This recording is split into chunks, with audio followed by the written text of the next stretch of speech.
Bismillahirrahmanirrahim. Assalamualaikum warahmatullahi wabarakatuh. Tuan-tuan dan puan-puan, nama saya Profesor Dr. Muhammad Tajuddin Muhammad Rasdi.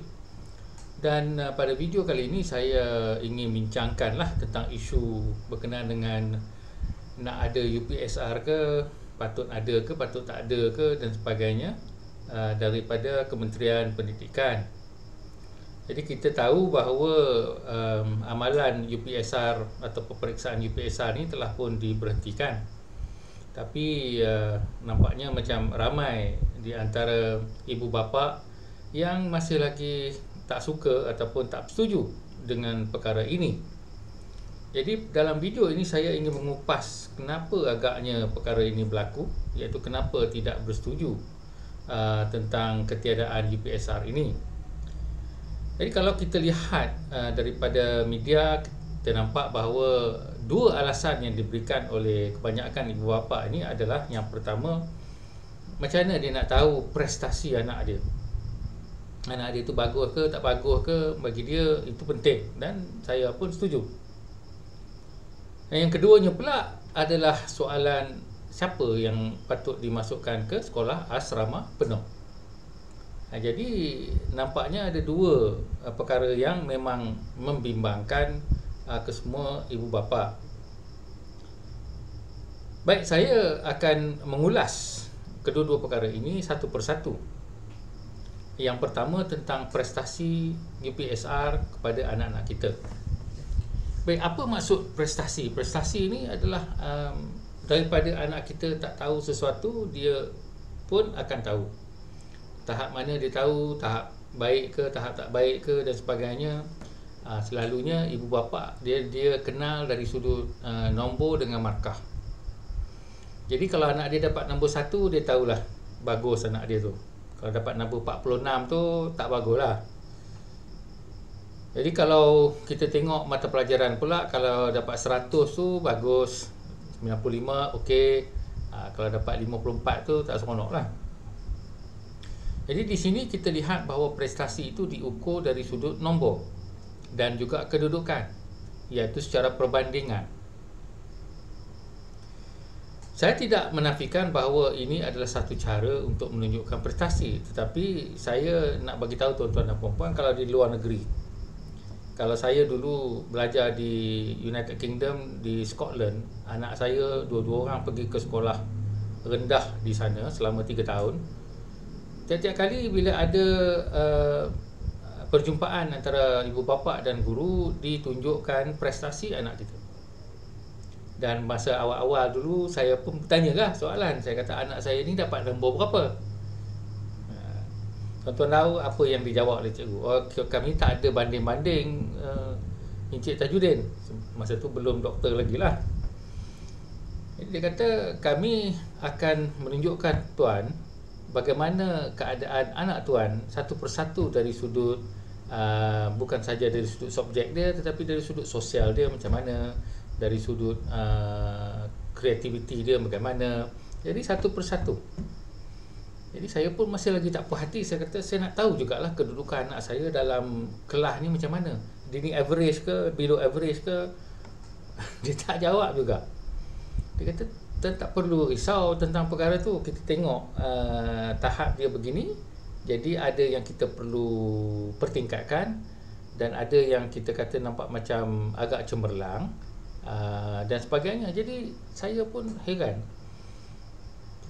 Pengukuran prestasi ni rupanya, nombor 1, dia tidak dengan perbandingan.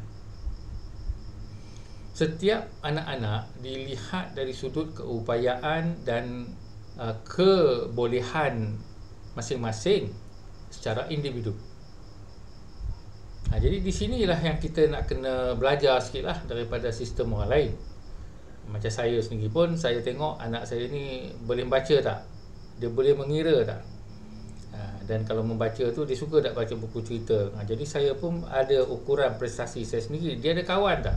Kadang-kadang tu saya kena tanya anak lelaki saya, kamu ni ada kawan tak? Dia kata ada. Berapa orang? 2 orang. Siapa nama dia? Semua tu saya kena tanya. Jadi saya tak berasaskan kepada nombor. Contohnya kalau English dia berapa dan sebagainya, saya tak tengok. Saya tengok dia boleh baca tak, dia boleh faham tak televisyen dan sebagainya.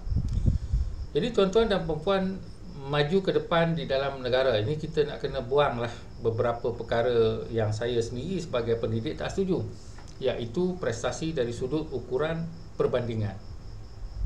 Sama juga dengan ranking universiti ini, saya tak setuju. Kenapa nak diagungkan Universiti Melaya ranking lebih tinggi daripada Universiti Putra dan sebagainya? Setiap universiti ada keupayaan dia masing-masing.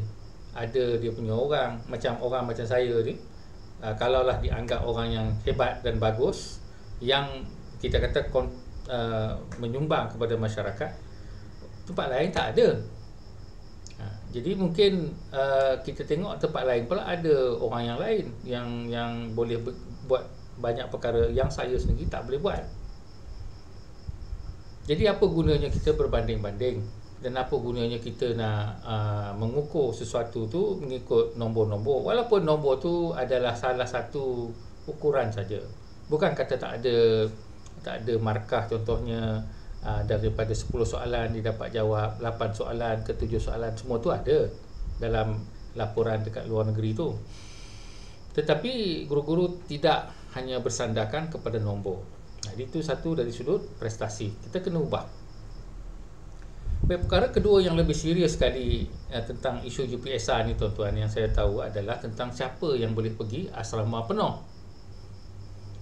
Telah menjadi impian setiap ibu bapa, terutama ibu bapa Melayu, untuk menghantar anak mereka kepada MRSM ke sekolah menengah sains ke, semua ni yang kononnya kalau dia dapat masuk tu kira okey lah. Satu, kita tak payah risau kan, kita tak payah risau. Kalau dulu tu tak payah risau lah, sekarang kena bully lah dekat MRSM, tuan-tuan kena prihatin juga.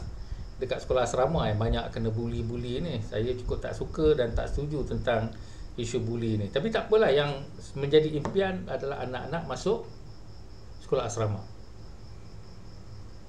Jadi mereka hendak tahu bahawa kalau UPSR tak ada, macam mana kita nak hantar, siapa yang nak decide dan sebagainya. Jadi di sini ibu bapa yang telah membelanjakan beribu-ribu ringgit kepada tuition anak-anak sudah tentu merasa agak terkilan. Kalau dah banyak tuition tapi nombor tak berkira sangat, maka dia pun tak apa sukalah. Di sini saya ingin mengajak tuan-tuan dan puan-puan semua berfikir sejenak, kenapakah ada sekolah asrama penuh yang disokong kerajaan? Kalau kita fikir dalam-dalam, saya rasa tujuan utama sekolah asrama penuh ni bukannya nak ambil budak pandai-pandai semata-mata, tuan-tuan. Tujuan asrama penuh ni adalah untuk membantu golongan-golongan miskin, golongan-golongan yang kita kata B40 dan sebagainya. Jadi apabila golongan ini yang tak ada duit untuk pergi tuition ataupun kelas bimbingan dan sebagainya, kalau dibiarkan, maka mereka pun akan tercicir daripada sistem pendidikan, tak dapat masuk universiti dan sebagainya. Bukankah ini suatu perkara yang tanggungjawab yang baik? Dari sudut Islam, membantu orang miskin, semua itu dalam Al-Quran. Bukan skor 8A, dia tak ada dalam Quran. Yang ada adalah bantu orang miskin.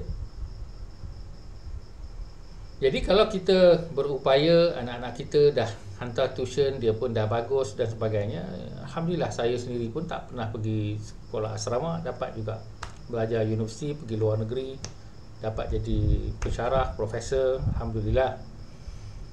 Tuan-tuan tak perlu risau. Jadi yang saya risau pula adalah tentang perangai sekolah asrama ni, yang mana telah menjadi suatu stigma ataupun satu keadaan yang bagi saya tak senang. Yang pertama, sekolah asrama penuh ni bukan saja dia lengkap dengan infrastruktur yang hebat-hebat seperti bas yang boleh pergi bersia-sia ataupun pergi melancong, seperti kelas-kelas, kelengkapan apa alatan, semua cukup. Kita tak pernah dengar lah sekolah menengah sains atau MRSM ni macam tingkap dia roboh ke atau tak cukup ke, macam sekolah-sekolah kat Sarawak, Sabah ke, semua tu semua lengkap, lebih daripada lengkap lagi. Kemudian dipilih pula cikgu yang hebat-hebat. Tapi apa yang saya tak setuju adalah dahlah infrastruktur bagus, peralatan lengkap, budak-budak dalam kelas pun sikit 20-25 orang, bukannya 40-45 orang macam isteri saya dulu kena ajar. Mereka nak mengajar budak-budak pandai-pandai, budak yang 5A. Apa cerita begini? Ada kelengkapan semua, ada kehebatan guru-guru semua, nak buat lagi kerja senang.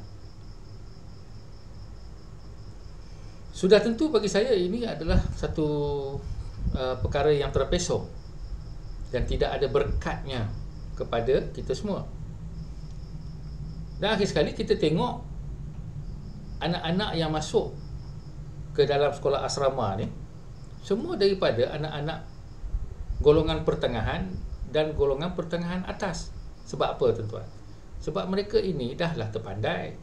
Anak-anak memang mereka pun boleh mengajar sendiri, dan tambah lagi mereka ada duit untuk hantar bimbingan, sekolah bimbingan atau tuition, ataupun bayar cikgu datang ke rumah. Saya ada rakan-rakan yang bertaraf profesor, 2 orang, laki bini. Anak dapat masuk asrama. Bukan kata kita iri hati. Saya sedih lah sebab ramai lagi anak-anak yang nak baca buku bahan pun tak ada, tempat nak baca pun tak ada, sebab rumah kecil duduk 10 orang. Kita tak kesian ke semua ni tuan-tuan? Jadi bukan setakat kesian, ini adalah aspek keimanan yang kita harus rujuk balik kepada Al-Quran. Orang Islam ni saya sedih betul, mereka anggap keimanan ni berkaitan dengan berapa kali pergi masjid, berapa banyak mana dia puasa, berapa kali dia pergi menghadap Kaabah. Benda tu semua nak buat-buat lah, tak, itu tak menjadi apa-apa. Yang sedihnya banyakkan duit tu dia tak disedekahkan kepada keluarga-keluarga yang memerlukan. Di akhirat nanti kita akan tanya, kenapa ada keluarga yang miskin dalam komuniti kamu tak bantu? Kata, saya bayar duit zakat. Lepaslah tanggungjawab saya. Saya tak pasti perkara tu lepas tuan-tuan.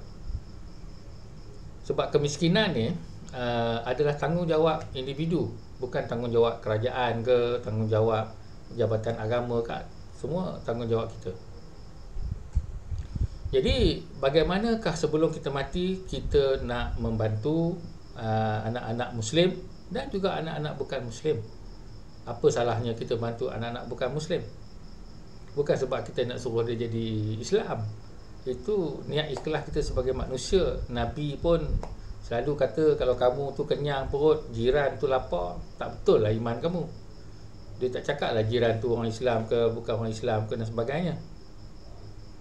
Jadi yang saya nak balik kepada sekolah asrama ni, saya ingin mencadangkan bahawa sepatutnya sekolah asrama ni mengambil 70% orang kanak-kanak dari pelajar daripada keluarga-keluarga miskin.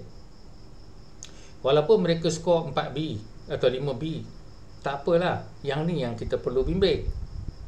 Macam saya dulu anak polis, dapat 1A saja, tak dapat pergi sekolah asrama. Tapi anak seorang cikgu yang mana dapat 3A dapat pergi. Jadi saya tak suka apabila sekolah-sekolah asrama ni mereka berlawanan antara satu sama lain dan selalu mendabik dada. Sekolah kami semua 100% semua dapat 5A, atau semua 100% kurang-kurangnya 4A. Alhamdulillah lah, bagus. Tapi apa hebatnya kamu ambil semua budak pandai-pandai? Jadi bagi saya ini tak betul. Kalau orang kata saya ni agak kasar dan juga tidak faham perasaan ibu bapa, saya pun golongan middle class juga. Saya pun saya tak pernah lah hantar anak saya pergi tuition sebab saya yang ngajar dia sendiri. Saya sendiri pun tak pernah pergi tuition. Jadi anak-anak saya kadang saya kena ambil cuti untuk ajar dia saja. Itu tanggungjawab saya lah. Jadi di sini saya rasa kita kena lihat penilaian prestasi terhadap anak-anak kita ni dengan cara lain. UPSR ni adalah satu alasan untuk nak bagi orang yang kaya atau orang yang berkemampuan untuk lagi senang untuk anak mereka diajar di sekolah asrama. Dan masalah penyakit sekolah asrama pula, dia pun dah jadi seronok, senang dengan kerja dia yang senang dan lagi senang, terlalu senang sampai bila-bila pun senang. Dia tak kenal pun susah. Jadi saya cadangkan tuan-tuan terima sajalah, kita tak buat UPSR dan kita buat cara lain, dan kita tengok prestasi anak kita dari sudut pelbagai cara. Dan apa yang kita harus buat juga adalah untuk memohon supaya semua sekolah, tak kira sekolah asrama ke sekolah-sekolah biasa ke, semua lengkap. Janganlah banyak sangat bajet pergi kat sekolah asrama, yang sekolah lain terbengkalai. Yang tu kita tak mau. Dan janganlah semua guru hebat-hebat pergi kat satu tempat. Dia kena semua seimbang. Jadi barulah kita dapat satu sistem pendidikan. Kita tak kisah apa anak kita pergi mana. Tuan-tuan, saya bagi nasihat, lebih baik anak-anak tuan-tuan yang umur 13 tahun bersama tuan-tuan. Sebab tuan-tuan adalah pengaruh utama kepada anak-anak tuan-tuan. Ada banyak kajian mengatakan bahawa kalau awal-awal sangat pergi asrama ni, dia jadi tak betul. Saya risau banyak yang kes buli ni. Buli ni banyak ya dekat sekolah asrama. Dan sebagai seorang pendidik di universiti, saya dah jumpa juga budak-budak yang keluar daripada asrama ni bukannya bagus sangat pun, dan banyak mereka pun troublemaker ya. Saya dalam jawatankuasa disiplin dan sebagainya dah jumpa banyak kes-kes yang mana bekas-bekas budak asrama ni dia buat banyak macam hal. Jadi kita jangan takutlah anak kita ni tak dapat masuk sekolah asrama. Kita tengok prestasi anak kita dengan cara kita juga. Jangan kita lepas tangan. Dulu-dulu bolehlah kita lepas tangan. Dulu cerita tuan-tuan lain, sekarang lain. Sekarang kita kena tengok sendiri juga, sama-sama seiring. Jadi akhir kata, kita kena lihatlah, kita perlu ada prestasi, ukuran prestasi yang secara lain. Dan juga penilaian untuk masuk ke sekolah asrama ni berdasarkan kepada ekonomi ibu bapa yang pertama, dan juga prestasi anak yang ada berpotensi. Janganlah semua 5A nak kena 3A dan sebagainya. Biarlah 4B ke 3B 2C ke, asalkan kita rasa kita boleh pupuk dia. Jadi itu yang amat penting. Jangan semua A je dekat sekolah asrama ni. Saya tak setuju. Tak heran pun kalau dia berjaya dan sebagainya. Kita tak heran tuan-tuan. Jadi saya hendak kalau dapat kita ubah cara fikir kita. Kita biarkan golongan yang berkeperluan untuk merasalah sikit berkah-berkah yang ada di dalam negara kita ni. Dan kita sama-sama insya-Allah diberkati Allah Subhanahu Wa Taala atas kelapangan kita dalam isu ini. Jadi dengan itu saya akhiri dengan Assalamualaikum warahmatullahi wabarakatuh.